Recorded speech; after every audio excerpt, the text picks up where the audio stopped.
Il n'y a personne. Il n'y a personne? Ah, il y a quelqu'un qui arrive, votre volontaire.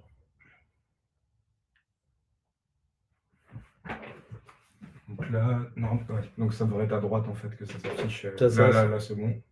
S'il n'y a personne, là, c'est bon. Et vous allez voir les commentaires, je pense, d'ici. D'accord, il y a quelqu'un qui regarde. Bonjour, je vois un œil, donc c'est qu'il y a quelqu'un qui a dû se brancher. C'est ça? Oui. Dis-moi, quand est-ce que je fais un speech? Là, pour l'instant, non, parce que D'accord. pour l'instant, il n'y a personne.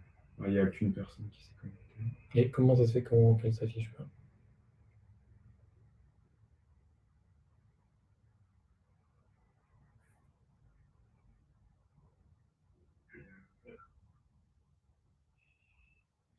Ça va venir au fur et à mesure.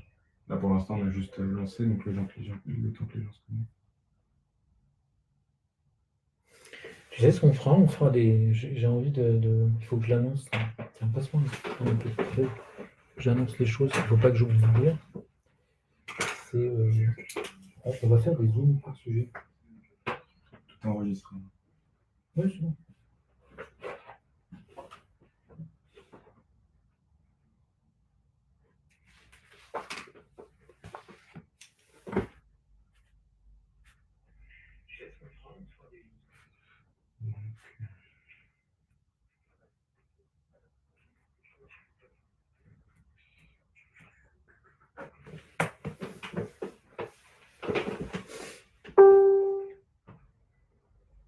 Ça veut dire quoi ça? Ça, c'est juste une publication qui a été connectée.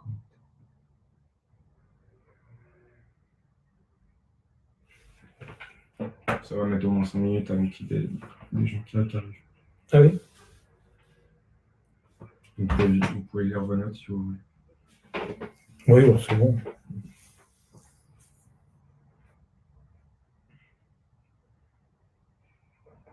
Partager.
Il y a quelqu'un. Oui. Bonjour au premier qui arrive. Ah, bonjour Patrick. Je sais que tu ne peux pas me répondre, tu peux m'écrire. Il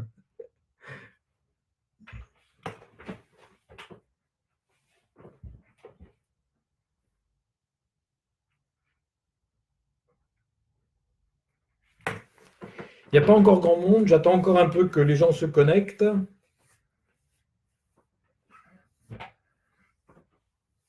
J'ai vu passer une annonce en haut à droite, c'est quoi? Il y a un truc, un gars avec un numéro qui s'est passé, tu sais pas ce que c'est? Non.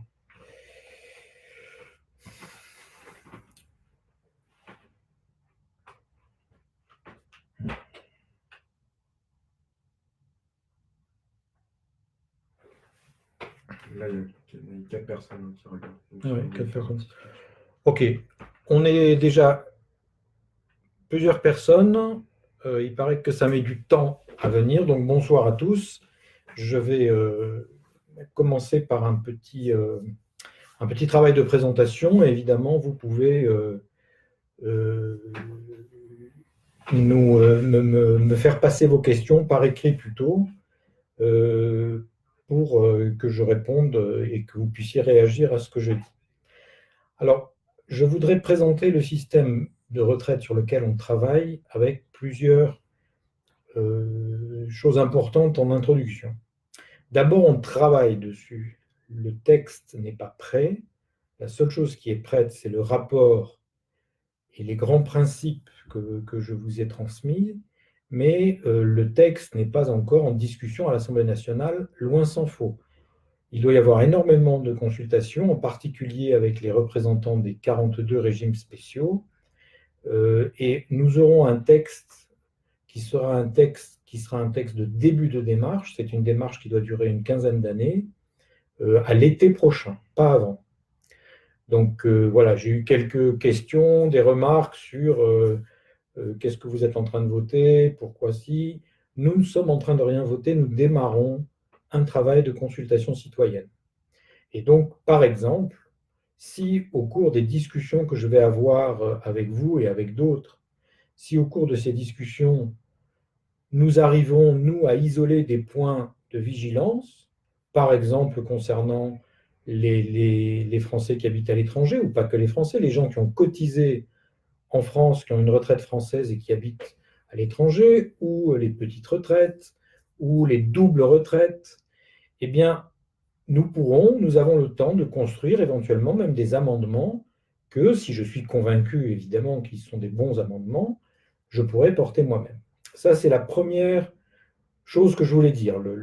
On est vraiment tout au début d'une démarche, et c'est pour ça que j'ai décidé de faire ce Facebook Live. On pourra passer à des choses encore plus participatives au courant de l'année, pour essayer d'apporter à la nation ce que nous, les Français à l'étranger, en particulier ceux de la 7e circonscription, nous sommes capables d'apporter, et nous pouvons apporter beaucoup. Après, je voudrais dire deux choses sur les grands principes. On parle beaucoup de la retraite à points, mais on oublie que un des principes, et peut-être le premier principe de cette réforme de la retraite, c'est le retour à un système universel. C'est-à-dire qu'aujourd'hui en France, nous avons 42 régimes spéciaux. C'est quoi un régime spécial? C'est un régime dans lequel, pour répondre à l'obligation qui est faite par la loi d'avoir une retraite, certaines professions ont dit « Ok, nous on va le faire, mais on veut le faire entre nous. » Parce qu'on est particulier, parce qu'on est on a des gains qui sont différents, on n'a pas de salaire, les médecins, les avocats. Mais il y a aussi des régimes spéciaux beaucoup plus larges. D'abord, le régime des fonctionnaires, par exemple, est de facto un régime spécial, mais aussi des régimes sur les marins-pêcheurs, je crois, sur un certain nombre de choses qui font qu'on arrive aujourd'hui à avoir 42 régimes qui, en fait, saucissonnent notre solidarité. C'était pas très grave à la sortie de la Deuxième Guerre, parce que de toute façon, nous étions en croissance économique, nous étions en croissance démographique, et donc ce n'était pas très problématique. L'important, c'était de mettre la réforme des retraites vite en place. Et c'est pour ça, c'est pour répondre à cette urgence qu'il y avait à mettre en place un système de retraite, y compris pour ceux qui étaient déjà à la retraite en 1948, 1949, 1950, qu'on a fait le choix d'abord du système par répartition, c'est-à-dire que les actifs payent pour ceux qui sont retraités dans une année donnée, et c'est aussi la raison pour laquelle on a été assez cool sur les régimes spéciaux, parce que ça permettait concrètement de pouvoir réaliser rapidement et organiser rapidement l'ensemble de la mise en place des retraites en France. Aujourd'hui, c'est très différent. D'une part, on est arrivé à un système qui est en équilibre financier instable. Il est à peu près à l'équilibre en ce moment, mais on sait très bien qu'il ne l'a pas été pendant des années, et puis qu'il a des risques sur l'équilibre financier pour les années qui viennent. Et puis surtout, il a créé de l'injustice, parce que aujourd'hui, une carrière, ce n'est plus aussi stable que ce que c'était il y a 50 ans, 60 ans. On change, j'en suis un très bel exemple, on change de système, on change de statut, on change de pays, on change de famille, on change de situation familiale. Donc, les jeux qui avant équilibraient dans les reversions, etc., sont complètement différents aujourd'hui. Donc, aujourd'hui, ce système, premièrement, doit essayer de réduire, de devenir un système universel qui réduise les espèces de cages qu'on a faites et de saucissonnage qu'on a fait de la solidarité nationale en mettant fin aux régimes spéciaux. Alors, mettre fin aux régimes spéciaux, c'est très compliqué parce que certains régimes spéciaux, par exemple, ont beaucoup cotisé, ont créé des trésors de guerre. Certains régimes spéciaux partent très tôt ou partent beaucoup plus tôt que les autres, etc. Donc, c'est assez compliqué du jour au lendemain de dire il n'y a plus de régimes spéciaux. Donc, pour cela, deux choses que vous verrez dans cette réforme. Un, c'est la durée de la réforme. On considère que ça va prendre à peu près 15 ans pour passer du système actuel au nouveau système, de façon à ce que chacun puisse s'adapter et qu'il n'y ait pas des injustices dans des gens qui ont pris des décisions en 2005, 2006 en ayant des règles du jeu sur la table. Eh ben, non seulement on ne peut pas changer les règles du jeu pendant le match, mais on ne peut surtout pas changer les règles du jeu après le match. Donc, des gens ont fait des choix il y a 10 ans, on ne peut pas leur dire aujourd'hui, ah ben non, finalement, on va faire autrement. Donc, il faut du temps. Et puis, c'est aussi une des raisons du système à points, parce que ce que je dis parfois, c'est que le système à points, c'est un langage de la retraite. C'est-à-dire qu'on peut, avec le système à points, équilibrer et parler d'un système à l'autre, de dire ben, avoir eu une charge de maternité ou de paternité, ça vaut tant. Ben, on peut comparer, on n'est pas obligé chaque fois de partir avec un crayon de papier et des additions pour décider au dernier moment, au moment du départ à la retraite, ce que va faire la carrière de monsieur Petit ou de madame machin. On va essayer de traduire en termes très simples et universels entre toutes les situations de vie et les situations de travail, que veut dire l'effort que je suis en train de faire et que veut dire la part de cet effort que je consacre à la solidarité pour les retraites. Voilà, je ne vois pas beaucoup de questions apparaître, mais j'en ai quelques-unes j'en ai reçu quelques-unes, donc auxquelles je vais pouvoir commencer à répondre. Mais je crois que ce que je viens de dire sont ça correspond aux principes les plus importants. Voilà. Je vais répondre à quelques questions qui étaient posées qui étaient assez agressives d'ailleurs. Hein. J'ai des mails vivants, on va dire, des échanges de mails vivants en préparant ce live, sur des gens qui, à mon avis, font des erreurs non seulement historiques, mais des erreurs de stratégie. On reproche au président de la République, à cette majorité, à ce nouveau gouvernement, on lui reproche cette idée de la retraite à points. Hein. Certains disent la retraite à points, c'est le capitalisme débridé de M. Macron, etc., etc. Pas du tout. La retraite à points, c'est un très très vieux système. C'est d'ailleurs un système qui existe en France. C'est le système des caisses complémentaires. Agirc-Arrco sont des systèmes à points.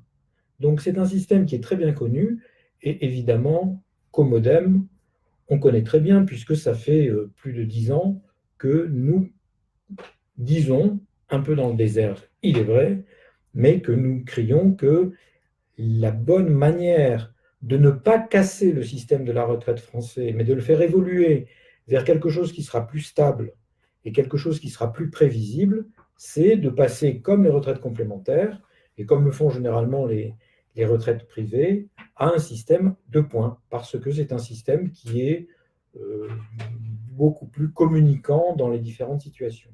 Donc, ce n'est pas du tout une idée neuve, ce n'est pas une idée qui tombe comme ça du ciel parce que M. Macron a été élu ou parce que M. Philippe et Premier ministre, c'est une idée qui vient de très loin et que beaucoup de gens ont de plus en plus rejoint dans les dernières années. Donc voilà, cette première idée fondamentale, que ce n'est pas une idée neuve, la retraite à points. Et deuxième idée très importante aussi, le système à points, ce n'est pas la fin du système de répartition. C'est un des systèmes de répartition. Nous restons en système de répartition. Le système de répartition, ça veut dire que on ne crée pas des bas de laine pour sa retraite, le système des fonds de pension, etc. Le système par répartition, ça veut dire que chaque année, les actifs, la part qu'ils mettent sur la retraite, les actifs financent les retraités en fonction de règles qu'on essaye d'établir, mais ça reste un système de répartition. Le système à points est un système de répartition. Beaucoup de gens disent d'ailleurs que c'est le système le plus rationnel et le plus ordonné, le plus facile à gérer de tous les systèmes de répartition. Mais c'est faux de dire que le gouvernement actuel remet en cause le système de répartition issu du Conseil national de la résistance en 1945. Au contraire, c'est un effort pour le préserver en le transformant avec un des moyens du système de répartition qui a fait ses preuves dans d'autres systèmes que notre système de retraite publique. Voilà, donc ce n'est pas une idée de Macron, ce n'est pas la fin du système de répartition, et c'est quand même un système, le système à points, qui permet des rééquilibrages assez importants et assez sociaux qu'on ne peut pas faire forcément dans les systèmes qui ne sont pas par points et qui sont par règles d'annuité, de trimestre, de moyenne des 20 derniers salaires, etc. Pourquoi ? Parce que on peut corriger un certain nombre d'accidents de la vie avec des points en étant au courant du nombre de points qu'on a affectés immédiatement. Donc, si on décide que mettre un enfant au monde, ça donne des points de retraite, eh bien, on sait tout de suite que ces points de retraite vont, à un moment donné, généralement, ce n'est pas quelqu'un qui est à 3-4 ans de la retraite qui met un enfant au monde, mais on a une plus grande visibilité parce que c'est des événements qui vont être emmagasinés dans le nombre de points à distribuer très très tôt et qu'on va connaître de manière beaucoup plus anticipée que ce qui se passe aujourd'hui. Aujourd'hui, on a parfois des variations de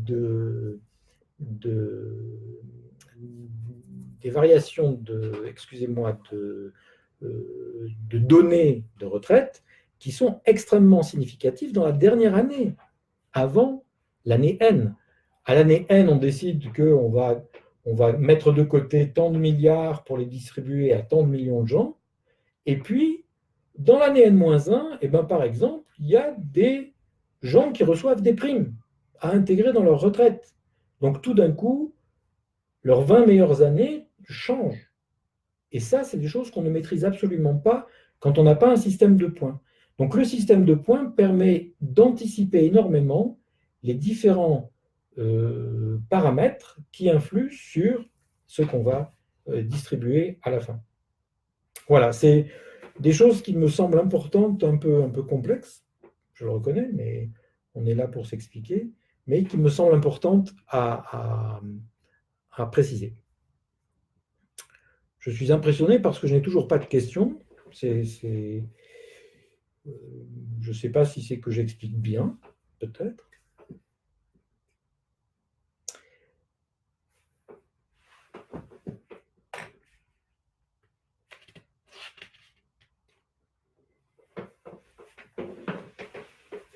Alors, il y a d'autres remarques que j'ai eues, aussi assez agressives.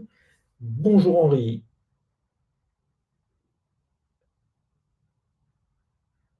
Alors, Henri me demande une explication sur la nécessaire réforme. Ah oui, ça c'est pas bête.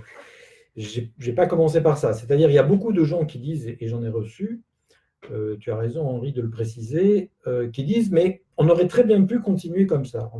Pourquoi on fait la réforme? Il suffit d'aller chercher les fraudeurs fiscaux et on pourrait faire des rééquilibrages, des arbitrages aujourd'hui, et on ne serait pas obligé de changer complètement le système. Je ne suis pas d'accord avec cette idée qu'on ne peut pas changer, qu'il ne faut pas changer le système. Il faut changer le système. Effectivement, nous sommes dans quelques années où le système est moins en déséquilibre financier qu'il l'a été. Mais ce que je crois absolument une bombe à retardement pour le système, ce n'est pas tellement le déséquilibre financier du fait que quand on a créé le système, il y avait 4 personnes qui travaillaient pour une personne qui était à la retraite. Donc, ce que j'ai expliqué tout à l'heure, le système de répartition, il y avait 4 salariés qui produisaient de la richesse et qui devaient, à eux 4, fournir la retraite à un salarié. Aujourd'hui, pour un salarié, il y a 1,3. Pour un retraité, il y a 1,3 salariés. Il y a 1,3 cotisants. Donc, il y a effectivement un problème d'équilibre général du système. Mais beaucoup de gens disent, mais on pourrait résoudre cet équilibre financier autrement. Mais ce qui me paraît fondamental, ce n'est pas tellement l'équilibre financier, parce qu'on pourrait continuer à mettre des rustines, c'est, comme je l'ai expliqué tout à l'heure, le fait qu'on ait des régimes spéciaux et le fait qu'on ait un système qui entrecroise plus de 100 situations, manières différentes de comptabiliser et d'ouvrir les droits à la retraite, qui fait que le système non seulement devient tendu financièrement, mais devient ingérable. On a des régimes spéciaux, par exemple le régime des médecins, il est à ce qu'on appelle la démographie complètement inversée. C'est-à-dire que dans 10 ans, si on laisse le régime spécial tel qu'il est, eh bien, il faudra que ce soit un médecin qui finance 2 ou 3 retraites. Peut-être. Donc, il est absolument indispensable qu'on revienne à quelque chose qui soit beaucoup plus, avec une assiette beaucoup plus large, et donc qu'on passe un système à points qui est la manière de permettre à ces différents systèmes, en une très longue période de transition, de s'harmoniser et de redevenir un système universel. Voilà. Alors j'ai quelqu'un qui me demande où est-ce que la réforme coince en France. Alors ça, c'est une très bonne question. Je crois qu'elle coince aujourd'hui, elle coince plutôt dans les régimes spéciaux dont on n'a pas encore parlé, puisque les régimes spéciaux, chaque régime spécial devra négocier sa manière à lui de s'intégrer dans le régime universel. C'est logique. On commence par changer le régime universel, et puis quand le régime universel sera transformé, qu'on sera passé au régime à points, eh bien nous pourrons à ce moment-là, et le gouvernement a commencé ou négociera avec chaque régime, en fonction de sa démographie, en fonction de son passé de cotisant, comment et sous quelle forme on va l'intégrer dans le régime à points, comment ils vont acquérir leurs premiers points, comment on va transformer les droits acquis en points, etc. Ça sera des négociations par régime spécial à la suite. Aujourd'hui, c'est ça qui coince. Tous ceux qui râlent, ce sont des régimes spéciaux, hein. Que ce soit la SNCF, que ce soit j'en ai entendu l'autre jour des très spéciaux, je ne sais plus quoi, qui étaient en grève. Donc il y a les avocats qui sont descendus dans la rue.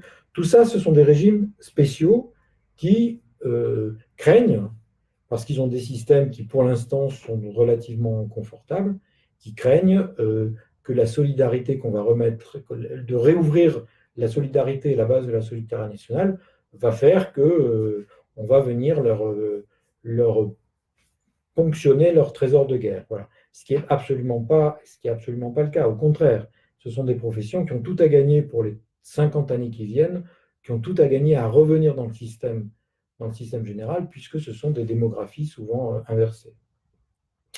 Voilà. Donc c'est là que la réforme coince. Et évidemment, vous savez que ça me fait beaucoup de peine, mais on est dans un pays aujourd'hui où on ne réfléchit pas trop et c'est souvent voilà, des effets d'étiquette et des mots d'ordre très rapides qui font que voilà, pour répondre à ces gens-là, il faut vraiment prendre les documents, lire les documents, essayer de comprendre et sortir des idéologies et des choses toutes faites. Mais ça, c'est difficile. Voilà, je crois que c'est ça qui coince aujourd'hui en France. Je pense qu'une majorité des gens sont conscients qu'il faut réagir.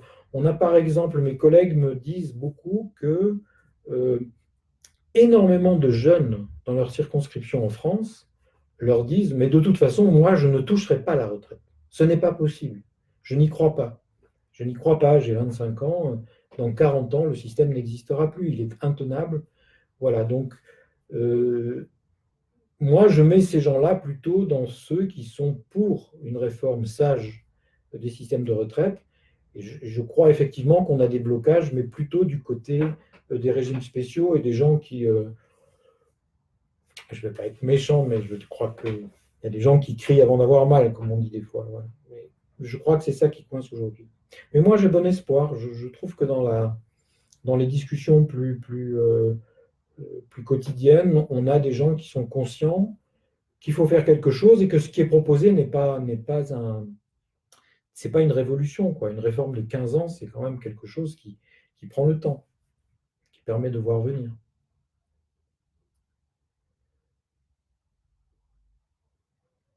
Voilà. Je n'ai pas d'autres questions. Si. Comment es-tu sûr de la constance de la valeur du point? Ah, je la vois pas. Pourquoi je la vois pas? Ah, pardon. Voilà. Alors, la constance de la valeur du point. Alors, d'abord, je voudrais préciser quelque chose. C'est très important. Alors, tout le monde se pose la question là-dessus. Mais comment on va garantir que le point ne va pas se mettre à baisser tout d'un coup? D'abord, il faut bien comprendre une chose. Le point sert à définir mon niveau de retraite, combien je touche quand je prends ma retraite. Mais après, si on me dit, ben, monsieur, vous avez 2156 euros de retraite. Après, ces 2156 euros que j'ai définis grâce aux points que j'ai acquis pendant toute ma vie, ils sont indexés indépendamment du point. Ce n'est plus le point qui, dans 3 ans, dans 2 ans, dans 6 ans, me donnera ma retraite. Ma retraite est indexée sur les formules avec l'inflation, plus ou moins l'inflation, etc. Mais l'indexation des montants de retraite est différente de la multiplication du point par une valeur pour obtenir le montant de sa retraite initiale. Ça, c'est la première question qui est un peu technique, mais qui est importante. Et deuxièmement, la valeur du point, elle est garantie par le fait qu'elle ne baissera pas. Bon, c'est déjà une chose. Elle ne baissera pas et dans les projections et dans la gouvernance, dans le changement de la gouvernance, il y a des mécanismes qui ne sont pas encore arrêtés, qu'on est en train de réfléchir. Je vous renvoie, je crois, à la page, au chapitre 5 ou 6 sur la gouvernance du document d'étude, du document de monsieur Delevoye, où on propose qu'il y ait un vote annuel pour savoir si on se met sur l'inflation, plus ou moins l'inflation, et sans pouvoir descendre, qu'on ait des systèmes de négociation paritaires, voire législatives, de façon à ce que le point augmente. Mais après, il sera a priori défini que le point ne baisse jamais pour le départ à la retraite, ce qui est, encore une fois, indépendant de l'indexation des retraites. Voilà. Question suivante. Quelle est la profession, la corporation qui pourrait montrer l'exemple et entraîner avec elle un changement des autres régimes spéciaux? Eh bien, je vous réponds. Les députés, voilà, les députés de cette majorité, une des premières décisions qu'on a prises, c'est de quitter notre régime. On n'a plus de régime. Il y avait un régime qui était extrêmement favorable pour les députés avant, un régime spécial de spécial, puisque c'était que pour les députés, personne d'autre. Et les sénateurs ont leur régime sénateur. Voilà, il n'y avait pas un régime parlementaire, c'était deux régimes spéciaux. Voilà, donc les députés, nous, on a abandonné et je crois qu'on est repassé au régime des fonctionnaires, des agents de la fonction publique, qui est aussi un régime spécial, mais qui est quand même beaucoup plus large. Et donc, on sera impacté, nous aussi, par la réforme. Alors, une profession qui pourrait donner l'exemple, voilà, j'ai entendu des remarques assez favorables de la part de notaires, parce que les notaires ont un régime spécial de la part des, comment on les appelle, voilà, il y a quelques petits régimes spéciaux qui disent oui, finalement, si on a le temps de négocier, si on peut le faire, ça ne serait pas plus mal qu'on rentre dans la solidarité générale parce qu'on est petit, on est un petit groupe, on ne sait pas ce qui va se passer après, on ne sait pas comment la jeunesse va nous rejoindre. Donc voilà, on a un certain nombre de professions qui pourraient effectivement donner l'exemple. Mais c'est une idée intéressante, cette notion de donner l'exemple sur des régimes spéciaux. Peut-être qu'on va se noter cette idée pour y réfléchir et pour lancer des pistes. Ça pourrait être intéressant. Voilà, je ne sais pas si j'ai d'autres questions. Ouh là là, oui. Alors, comment on donne des points à ceux qui ont des carrières hachées? Eh bien, en fait, les points, on les acquiert. Donc, si une carrière hachée, le problème aujourd'hui, c'est que si j'ai une rupture dans ma carrière, si j'ai un moment, j'ai rien fait pour des raisons personnelles, parce que j'étais amoureux de quelqu'un qui était à l'autre bout de la planète, etc., eh bien, le système du calcul général ne voit pas ce que j'ai fait au-delà de ma coupure. Il aura tendance à mettre tout ce qui était avant dans un grand sac et à l'oublier. Alors qu'avec le système à points, tout ce que je cotise ne peut plus disparaître. Tout ce que je cotise, y compris si je fais un travail pénible au début de ma carrière, eh ben, ça va rester comme un travail pénible. Aujourd'hui, c'est une très grande injustice. Il y a des gens qui ont...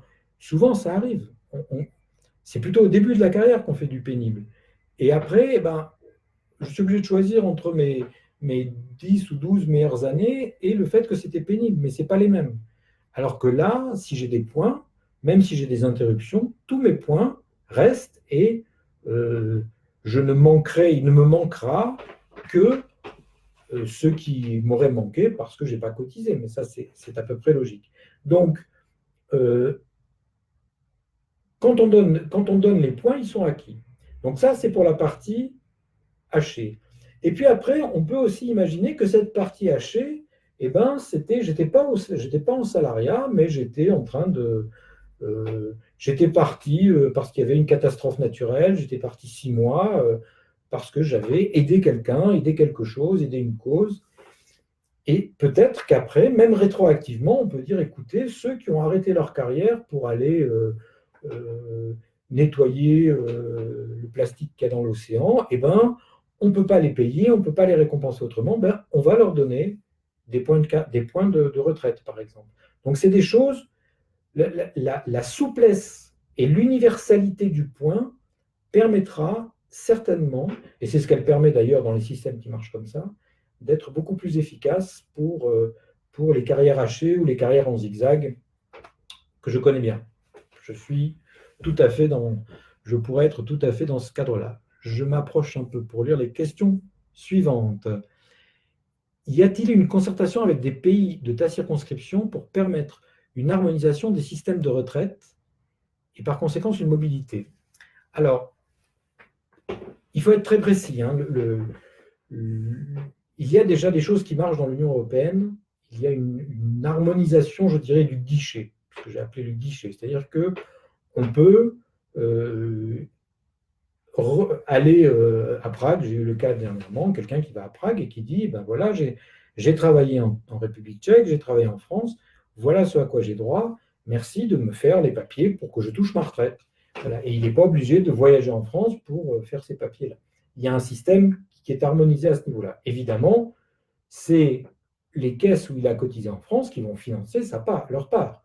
Mais on a une espèce d'harmonisation de guichet. Ensuite, pour avoir une harmonisation de système, c'est quand même beaucoup, beaucoup plus compliqué. Et pour répondre à ta question directement, je ne sais même pas si je n'ai pas d'exemple sous la main là, qui existerait. Euh, on a des systèmes, d'abord dans ma circonscription, il y a des systèmes où la retraite, c'est l'État. Hein. Ce n'est pas des cotisations. Hein. La retraite, il y a des pays où la retraite, c'est pris sur l'impôt. Ce qui est un peu différent hein, quand même de notre système à nous. Donc voilà, non, j'ai pas de réponse et je crois quand même que ça serait quelque chose d'extrêmement compliqué pour l'instant. Enfin, je ne commencerai pas l'harmonisation sociale en Europe par une harmonisation complète des systèmes de retraite. Ça me paraîtrait extrêmement difficile pour aujourd'hui. Étant entendu que les systèmes de retraite, bien sûr, guichet commun et reconnaissance commune. On reconnaît les trimestres que vous avez travaillé en Pologne sont validés en France, par exemple, dès aujourd'hui. Donc, il faudra certainement se pencher là-dessus. Je pense que ça peut faire l'objet d'un travail qu'on fasse dans ma circo, avec vous, avec d'autres, pour préparer ce projet de loi. Ça me paraît intéressant d'ailleurs. Je vais demander à ce qu'on note cette idée, c'est une idée intéressante. Et je pense que c'est à nous de le faire. Je continue. Monsieur Martin Weinhara, bonjour. Une valeur qui augmente et qui ne peut pas baisser. Illogique. Ah, vous parlez du point. Non, c'est pas tout à fait illogique. Ça peut être décidé comme ça. C'est-à-dire que si il faut avoir de la prudence, c'est ce qui se passe à la GIC aujourd'hui dans les systèmes à points. Hein. Le point n'a jamais baissé. Donc c'est un système de prudence qui dit chaque fois que je peux augmenter parce que j'ai les moyens d'augmenter, je me garde une marge de sécurité pour être sûr que je ne serai jamais en difficulté si un jour je devrais baisser. Je ne crois pas que ça paraît un peu bizarre, mais à partir du moment où on sépare bien, je ne sais pas si vous étiez déjà là, Monsieur Martin Weinhara, quand j'ai expliqué ça, mais le point concerne uniquement la valeur de la pension quand vous prenez votre retraite. Après, l'indexation de cette somme n'est plus dépendante du point. Donc ça, c'est important à bien comprendre. C'est-à-dire que la valeur du point, quand je regarde combien doit valoir le point pour pas être pour pas casser le système, c'est bien la valeur de ceux qui vont partir à la retraite cette année. Ça ne concerne plus la valeur de ceux qui sont partis avant. Donc, les effets de forcer le point à ne pas baisser si jamais on aurait mathématiquement voulu le baisser un peu sont beaucoup moindres et beaucoup plus faciles à assurer avec les années où on pourra augmenter. On est quand même dans un système qui prétend qu'on va continuer à pouvoir, que les actifs vont pouvoir continuer à assurer et à assumer la charge des retraités. Ça, c'est la base philosophique, je dirais, du système. Ce qu'on cherche à faire, c'est à faire que ce paiement des retraités par les actifs dans l'année N, l'année 2051, l'année 2076, eh bien, qu'on soit sûr qu'à ce moment-là, on sera équilibré. C'est ça la difficulté. Mais le fait que si le monde reste le monde, les actifs prendront en charge les retraités, on considère que c'est quelque chose qui est faisable, qui le sera sans doute, parce que l'efficacité et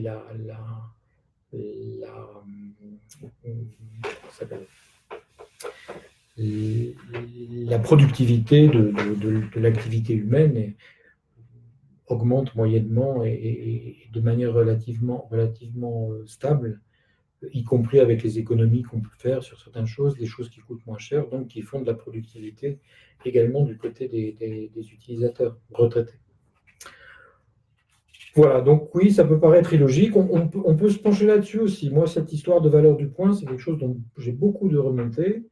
Et c'est vrai que ça pourrait être aussi un sujet d'étude pendant l'année entre citoyens, et qu'on continue à réfléchir, à bien analyser ce phénomène et cet objet un peu bizarre de la réévaluation du point et qui pose des questions mathématiques à beaucoup d'entre nous. Ça nous fait déjà deux sujets qu'on peut continuer à étudier en deux petits groupes ou en deux temps différents. C'est qu'est-ce qui se passe dans la circo, c'est ça? Et puis, le mécanisme de la stabilisation du point au cours des années. Ça, c'est un engagement que je peux prendre et nous le ferons avec vous et avec tous ceux qui le souhaiteront. J'attends d'autres questions. T'en vois d'autres? Oui, il y en a d'autres. Hop là. Alors, on me demande parfois s'il est pertinent de renseigner tout son parcours à l'administration allemande ou de conserver une liberté en choisissant de remettre à plus tard ces informations au régime de retraite du pays à la démographie la meilleure. Exemple, la France. Alors là, c'est une colle. Je ne sais pas si ça concerne vraiment la réforme. Je crois que je comprends en fait ce que ça veut dire, oui. Moi, j'ai eu un cas, pas avec l'Allemagne, avec la Pologne. On a un choix réel. C'est-à-dire que les systèmes communiquent et on a le choix de demander la réalisation de sa retraite dans les conditions qui nous sont les meilleures. Voilà. Mais Joker, là, on va noter la question et on va essayer d'y répondre. Je crois que c'est lié effectivement à un aspect de l'administration allemande que nous ne connaissons pas tous. Alors, Monsieur Stark, je n'ai pas compris votre amendement voté la semaine dernière. Pour nous, les Français à l'étranger, pouvez-vous l'expliquer? Alors ça, c'est compliqué parce que c'est absolument pas le sujet de la retraite. Je vais prendre deux mots. Il n'y a rien de changé cette année et on s'est remis au travail parce que on s'est aperçu que la réforme que nous étions en train de mener, nous avions déjà pris un an l'an dernier pour bien la mettre en place. Elle n'était pas applicable dès l'an dernier, mais il y a encore des zones grises, en particulier chez les transfrontaliers. Donc, nous allons faire un travail d'étude de cas beaucoup plus précis que ce qu'a fait le gouvernement jusqu'à présent, de façon à aller vers plus de justice et de fiscale pour les Français établis à l'étranger pour les revenus qu'ils ont en France. Mais si vous voulez, M. Stark, vous pouvez m'écrire, je vous répondrai directement et individuellement parce que ce n'est pas tout à fait le sujet de notre réunion ce soir. Alors, Patrick, la CGT... Attends, j'aurais pu être lire. Qu'est-ce qui s'est passé? Je suis Cliquez sur à gauche. Là? Cliquez, ouais. Ah, d'accord. La CGT, à tort ou à raison, affirme que les pays qui ont le système à points en régime général ont des retraites en plus grande difficulté proportionnellement que les systèmes par répartition. Je ne sais pas. S'ils ont des chiffres, il faut qu'ils les envoient et qu'ils donnent des chiffres précis.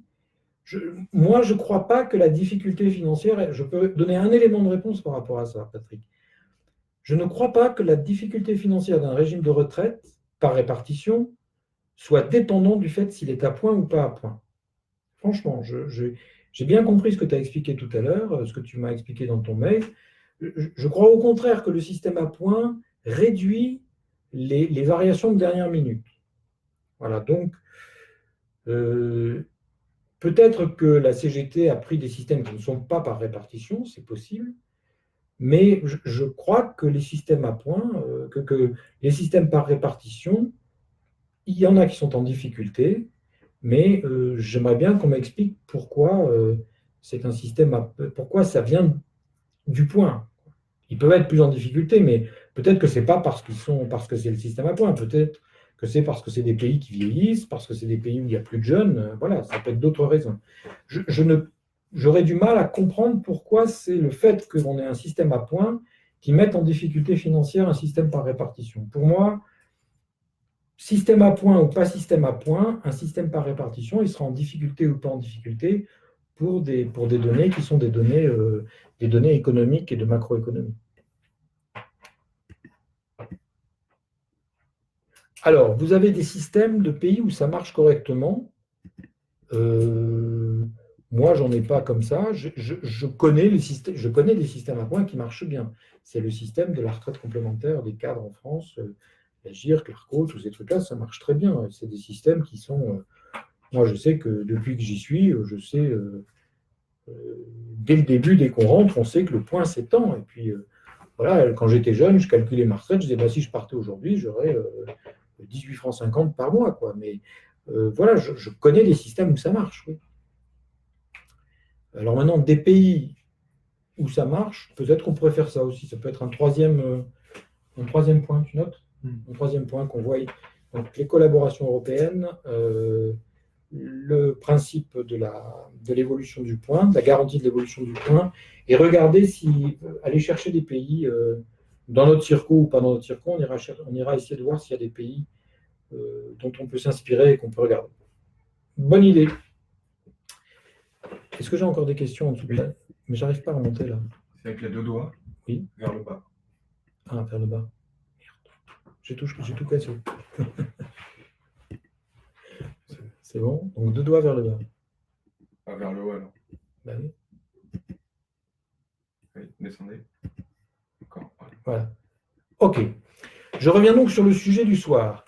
Comment allez-vous agir pour nous avec la réforme à venir? À quoi devons-nous nous attendre? Alors, je vais agir avec vous, pas pour vous. Moi, j'agis pour tous les Français. Hein. Je suis un député de l'ensemble de la nation. Mais je suis enraciné à Varsovie. Je ne sais pas où vous habitez, M. Stark. Donc voilà, je suis enraciné un peu dans ma circonscription. Ce que je veux faire avec vous, parce que nous avons du temps, je ne sais pas si vous étiez là au début de la conversation, nous avons du temps, et ce que je souhaite faire, nous venons de noter 3 points déjà, ce que je souhaite faire, c'est aller plus loin avec vous pour étudier, et comme je l'ai dit tout au début, éventuellement, si on a des sujets qui me convainquent et où le projet du gouvernement ne sera pas tout à fait correct, ou ne sera pas tout à fait le bon, ou si nous avons quelque chose que nous pouvons apporter parce que nous avons une expérience différente, eh bien, je les ferai parvenir. Le projet de loi sera étudié l'été prochain. Nous avons du temps. Il sera étudié l'été prochain. Donc voilà, je crois que c'est tout ce qu'on peut faire ensemble, et c'est notre devoir de citoyen, à vous, et mon devoir d'élu, de permettre ce genre de travail en prenant le temps. Je salue quand même le gouvernement sur cette réforme. Prend vraiment le temps. Il prend vraiment le temps. On en parle beaucoup en ce moment parce que c'est des sujets, comment ça s'appelle? Parce que le rapport est sorti, parce qu'il y a des discussions qui commencent avec les régimes spéciaux, donc forcément il y a des grèves, parce que les régimes spéciaux, de temps en temps, il y en a qui font la grève avant de discuter. Donc c'est pour ça qu'on en parle beaucoup, mais le projet de loi n'est pas du tout à l'ordre du jour à l'Assemblée nationale aujourd'hui. Je crois qu'il n'est même pas encore écrit.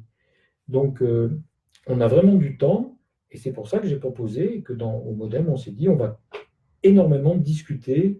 Mes collègues du Modem font la même chose que ce que je fais là par Internet avec vous dans leur circonscription. Ils ont commencé à discuter, à faire des ateliers citoyens pour regarder qu'est-ce que ça veut dire concrètement, pourquoi on le fait, et apporter éventuellement ce que nous découvrirons qui peut coincer ou qu'on doit à nos concitoyens parce qu'on a un regard différent. Voilà. À quoi devez-vous vous attendre? J'espère que... Moi, je pense qu'on va vers un système de retraite qui sera un système plus stable et qui risque de tenir pour les enfants de nos petits-enfants. qui sera beaucoup plus pilotable, beaucoup moins angoissant qu'aujourd'hui. Après, je suis à l'écoute. Je ne sais pas ce que vous attendez aujourd'hui, Monsieur Stark. Donc, voilà, il faudrait être un peu plus précis. Et j'espère que vous aurez l'occasion de l'être et qu'on pourra avancer sur ce sujet. Aujourd'hui, on est vraiment devant une page qui n'est pas blanche, mais on est vraiment devant une page qui n'est pas encore tout à fait remplie. Alors, le système de retraite américain n'est-il pas le bon finalement? Eh bien, pour ce que j'en connais, je ne suis pas un spécialiste du système de retraite américain, je le connais de très loin, mais je sais que c'est un système c'est pas un système par répartition, c'est un système comment on dit, par capitalisation, merci. Par capitalisation, moi je pense que c'est pas bien, c'est pas le bon système, c'est pas un système où on peut où la solidarité s'exprime immédiatement. Un système par capitalisation, c'est un système, ceux qui capitalisent, c'est ceux qui ont le temps de capitaliser et qui ne sont donc pas en situation de difficulté aujourd'hui. Quand on ne sait pas ce qu'on mange le soir, on ne pense pas à capitaliser pour dans 40 ans. Donc c'est un système qui, à mon avis, correspond aux Américains, je ne le critique pas, hein, c'est un système qui existe, mais c'est un système qui n'a pas été choisi par la France à la sortie de la guerre, au Conseil national de la résistance, et je pense que je préfère le système par répartition, je pense que c'est un système où la solidarité de ceux qui sont actifs vis-à-vis de ceux qui ne peuvent plus être actifs est immédiate, et elle se fait en année N, sans avoir des gens qui capitalisent et d'autres qui n'ont pas les moyens, même pas les moyens, même pas financiers, mais même pas les moyens affectifs et intellectuels de le faire. Donc je pense que cette solidarité, elle doit s'exprimer de manière la plus immédiate. Voilà. Et l'année 2052, en France, eh bien, ceux qui travaillent paieront pour ceux qui ne peuvent pas travailler ou ne peuvent plus travailler. Et je crois que c'est un système qui fait partie des principes de la République française. Donc non, je ne pense pas que le système américain soit le bon. Alors, le système américain, ça veut dire beaucoup de choses et peu de choses. Hein. Il y a peut-être des systèmes par répartition aux États-Unis, je ne suis pas un spécialiste. Hein. Mais si vous faites allusion au système par capitalisation, je ne pense pas que ce soit un bon système.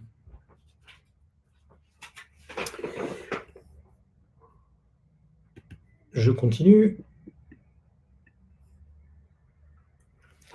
Alors, bravo, il faut se réformer et surtout faire quelque chose. Hein. Alors, M. Pierre-Antoine Bire, il faut harmoniser les retraites vers le bas.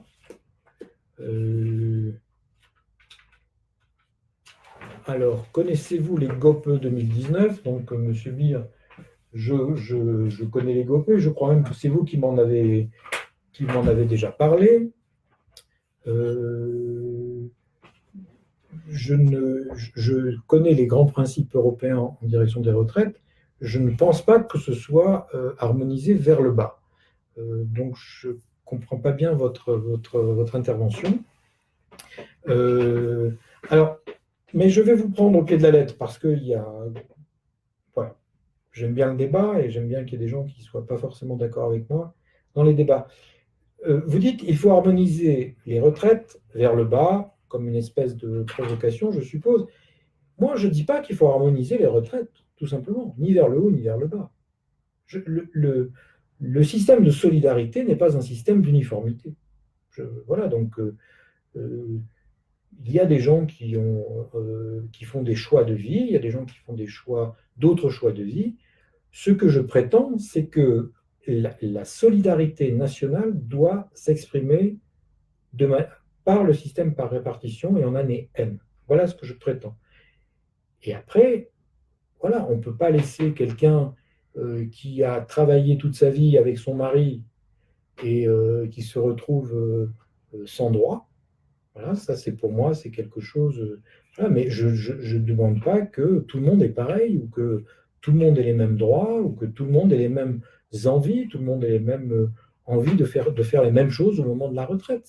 C'est pas du tout cette idée d'harmoniser.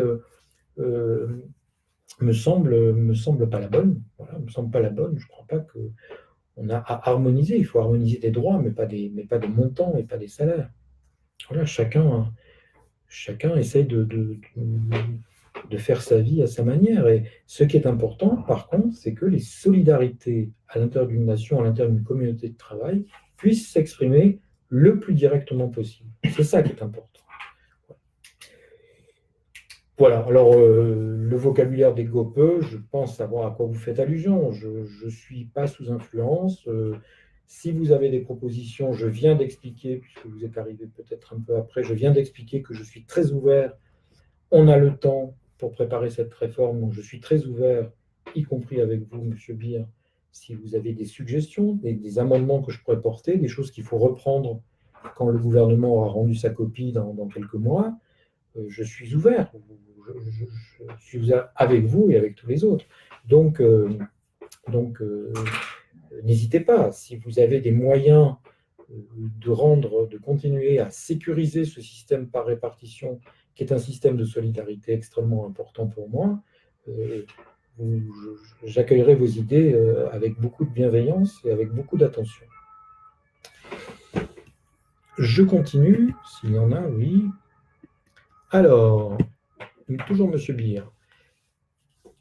Les grandes orientations économiques pour la France pour les années à venir prévoient de réduire la part du PIB pour les retraites. Je crois qu'on est à 14. Oui, c'est effectivement, mais comme le PIB augmente, écoutez, c'est pas une question, hein, donc je ne sais pas trop comment réagir par rapport à ça. Je ne suis pas persuadé que ce soit un problème. Ça peut être une société qui deviendrait très dynamique et très active. Effectivement, la part des retraites, comme j'ai expliqué tout à l'heure, ça voudrait dire qu'en 2052, ceux qui sont actifs, ils sont bien développés, ils produisent énormément, et donc forcément, la part des retraites, proportionnellement, est moindre. Ça ne veut pas dire, si vous êtes en train de dire que c'est une baisse mathématique, ce n'est pas le cas. Je ne crois pas. Non.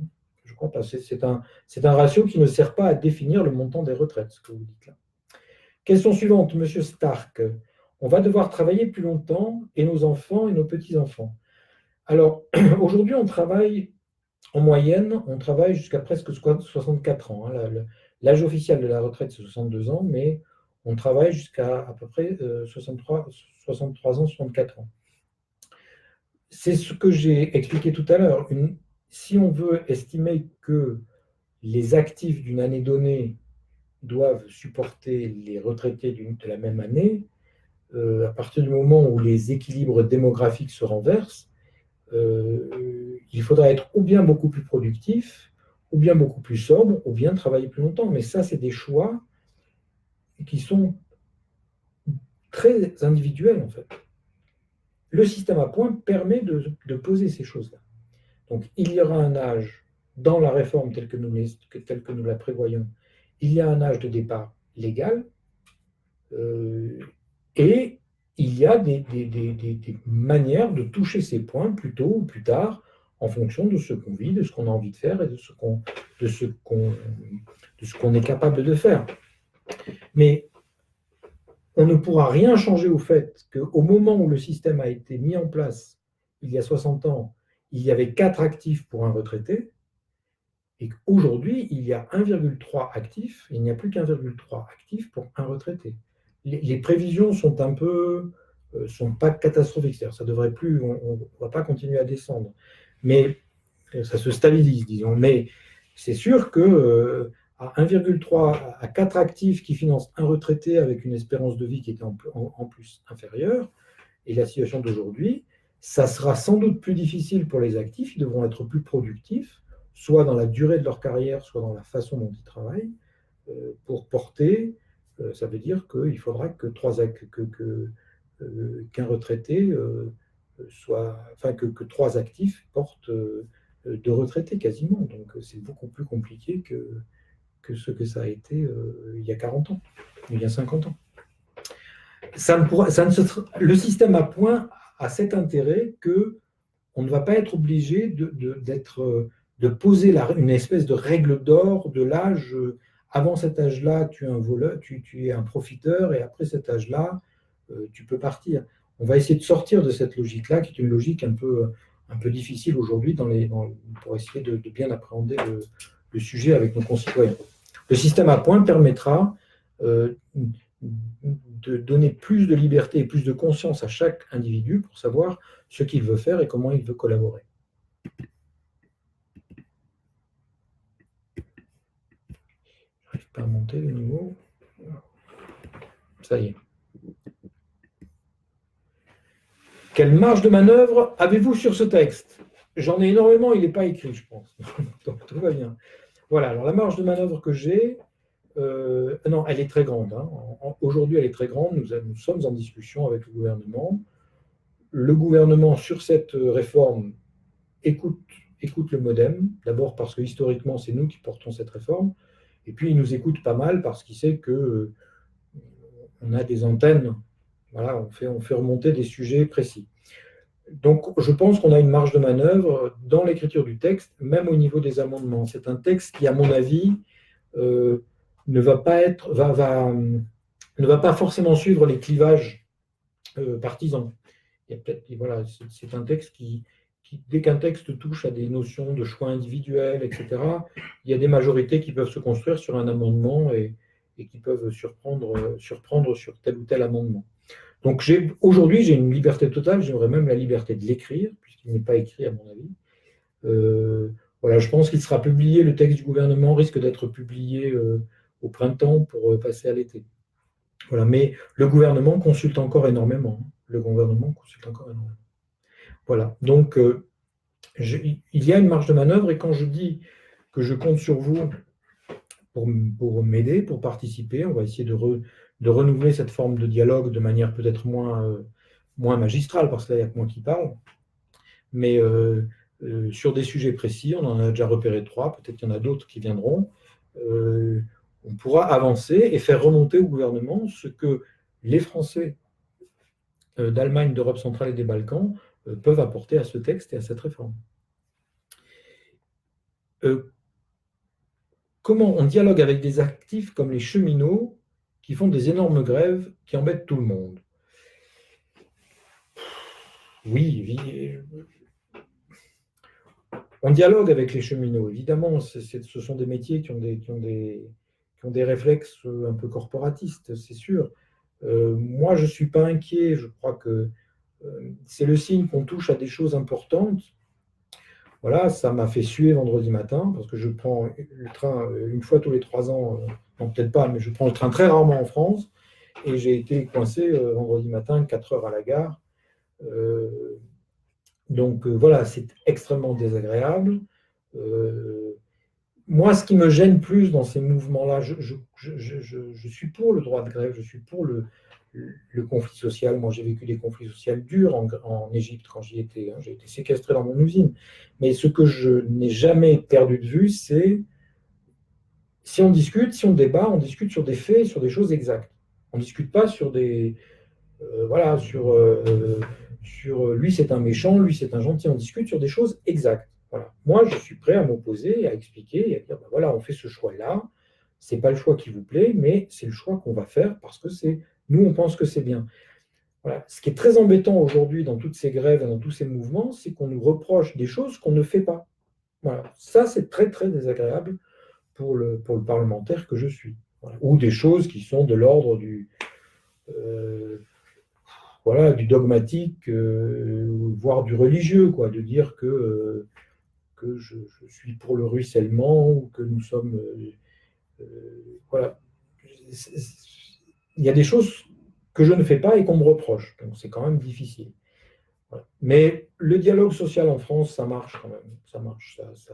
C'est chaotique, c'est pas comme ça se fait ailleurs, mais je pense que sur ce genre de réforme, et puis il y a de la violence qui est sortie un petit peu de manière un peu anarchique, mais il y a quand même des gens qui ont envie de discuter, qui ont envie de reprendre, y compris avec ceux qui ne sont pas d'accord avec eux. La médiation se développe en France. J'étais la semaine dernière une soirée sur la médiation, et la médiation se développe. Ça me fait très plaisir. Je crois qu'il y a des signes comme ça qui sont des bons signes. Effectivement, on est encore coincé dans des grèves un peu absurdes et très irritantes, mais je crois qu'il y a quand même des gens qui ont envie de discuter, qui ont envie de faire avancer, de sortir des combats de cours d'école ou des combats d'étiquette.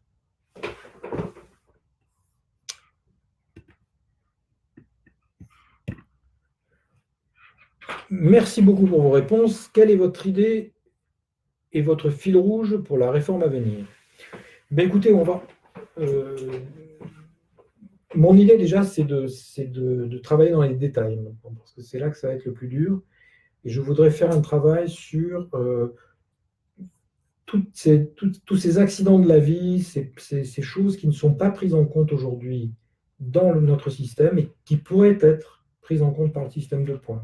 Voilà. Et j'en ai entendu parler, mais j'aimerais avoir un travail, peut-être avec tous ceux qui veulent s'y joindre, qui permettent de faire ça. Voilà. Pourquoi pas décider qu'il y ait des... voilà, peut-être qu'au lieu de recevoir les palmes académiques, eh ben, on voudrait recevoir tant de points de retraite, parce que si on a été un bon prof, c'est bien joli d'avoir un petit truc là, mais peut-être qu'à ce moment-là, on pourrait décider. Et je crois qu'on pourrait décider d'autre chose. Et je crois qu'il y aurait tout un champ de l'expression de la solidarité juste, pour le dire de manière très, très, très simple, qui peut être exploré avec le système à points. Et voilà, des points, en dehors des points qu'on a eus au cours de cette discussion, c'est moi ce que j'aimerais explorer, des points de détail. Voilà, la maternité, on en parle, on parle moins de la paternité. Voilà. Pourquoi une mère de famille qui fait 5 enfants, je pense manifestement qu'elle aura des points, tout le monde en parle. Bon, peut-être que le père, pourquoi pas, hein, le père aussi, c'est une charge différente d'avoir 5 enfants que d'en avoir 2. Donc voilà, il y a peut-être des choses à travailler de ce côté-là et qui seraient importantes. Sur les expatriations, par exemple, pourquoi pas? Ça nous concerne tous. Le fait d'accepter de partir pour une mission, un truc comme ça, ben, c'est parfois compliqué de jouer maintenant, c'est compliqué de jouer sur des avantages d'expatriation qui apparaissent comme des avantages hors normes, mais peut-être que de dire, bah, écoutez, j'accepte de partir, mais transformons ça en quelques points de retraite. Voilà, je pense qu'il y a tout un champ qui n'est pas encore bien exploré, et par le terrain, je parle de réponse de terrain, qui est bien compris dans les explications, mais qui n'est pas encore bien exploré, où je pense que les citoyens, on peut dire quelque chose et on pourrait remonter des exemples et des idées. Voilà. Il n'y a plus de questions? Il n'y a plus de questions. 8h06. 8h06. Écoutez, c'est frustrant, y compris pour moi, de ne pas vous entendre, de ne pas vous voir me regarder, mais j'aime beaucoup ce genre d'exercice. On était une quinzaine, si j'ai bien vu. Et merci des questions qui ont été posées. On va de toute façon rester en contact parce que, comme je vous l'ai dit, on va partir sur ces 3-4 idées à travailler, qu'on travaillera de manière peut-être un peu plus, toujours peut-être virtuelle et à distance, mais peut-être un peu plus humaine et un peu plus participative. Voilà, certains d'entre vous, j'ai vu Henri qui passait. Henri participe à un groupe avec un groupe virtuel aussi et qui est, lui, plus participatif. Donc, voilà. Merci à tous. Et continuez à travailler, continuez à réfléchir, continuez à discuter avec votre entourage. Et nous resterons en contact pour avancer. Je vous remercie. À bientôt.